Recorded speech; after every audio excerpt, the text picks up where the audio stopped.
We've accepted questions from you on our Facebook page as well as on Twitter for Carson. And let's start things off here in the garden. And this is a good question. What's a good way to incorporate native plants into your yard from our Facebook page? I'm thinking edible but beautiful. Oof, edible native plants. All right, so that's a little bit tricky because everybody has a different version of what native plants are actually going to be. Right. And edible makes it even trickier because edible native plants, the honest truth, most of us don't eat native plants.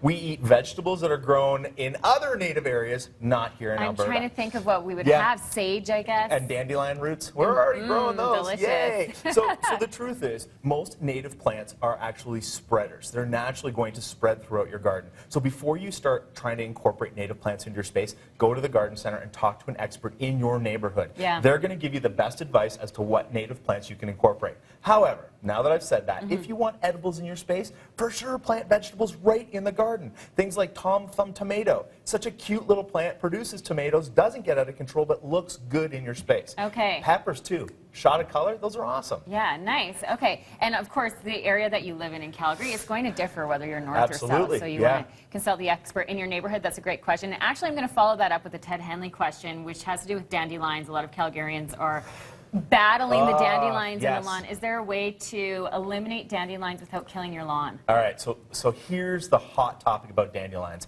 Dandelions are one of the first flowers that come out. Bees use those as a source of food, and it's really important that we're saving the bees, right? Bring back the bees right now. It's such a huge conversation. Yeah. So leaving the dandelions in the yard is the right answer from an ecological standpoint. Yes. However, from a homeowner standpoint, who wants a yard full of dandelions? All your neighbors are going to complain about it. So here's what I tell everybody. When the dandelions are blooming and they're yellow, leave them. As soon as those yellows start to go to seed, start cutting the grass and use your bag on the back of your lawnmower to collect all the seeds in the bag clippings. That way you're preventing the spread of the dandelions. Okay. At that point, you can start removing them. Now people are using vinegar, they're using hot boiling water. All of these have been really effective, but the real answer is you have to dig them out. Okay, you got to dig them out. And when will they go to seed? When it gets hot? So again, it's weather dependent. So some areas will already have dandelions going to seed, others they're just starting to emerge. So depending on your neighborhood and what kind of weather you're getting in your specific region, just keep an eye on them. There's not one set date. Great. Last but not least, we have a question on a deck reno. Okay. Once and for all, what is the best deck stain? All right. I always use semi-penetrating stain.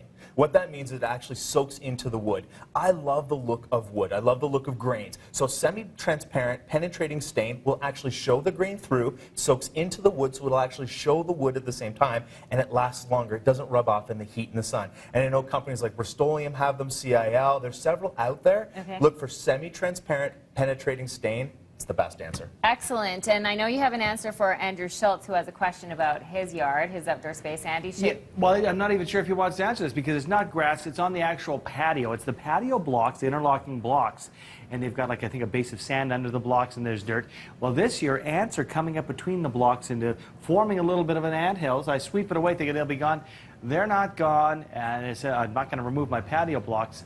How can I make sure that the ants don't climb up from the under the blocks there, Carson? Ant infestation. Yes. 'Tis the season for ants, unfortunately. Okay, so the truth is they're already established under your patio. They're there. You're not going to get rid of them unless you incorporate boiling water.